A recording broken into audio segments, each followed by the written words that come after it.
Konnichiwa minasan. Dalam video ni kita akan belajar cara sebut perkataan. Sebab kadang-kadang perkataan dia eja, memang eja macam tu, tapi dia sebut lain. So, kepada perkataan dia dalam contoh ni lah, dia disebut sama dengan ejaan, tapi hanya masa dia diikuti selepas N, T, D, R, TS, Z, CH dan J. Contohnya, minna, minna, minna, hantai, hantai, undo, panda, panda. Tetapi kalau dia diikuti selepas huruf M, B, P, sebutan tadi tu, dia bertukar jadi M.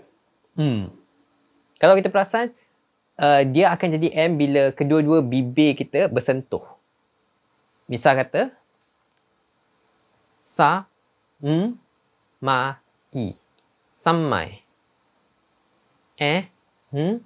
pitsu, empitsu, gambaru,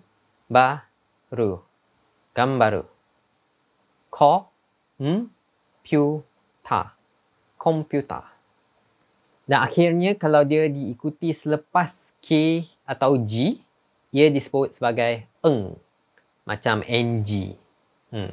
Contohnya, genki,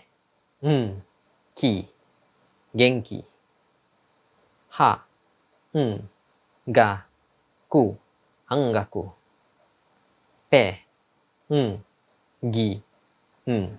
penguin.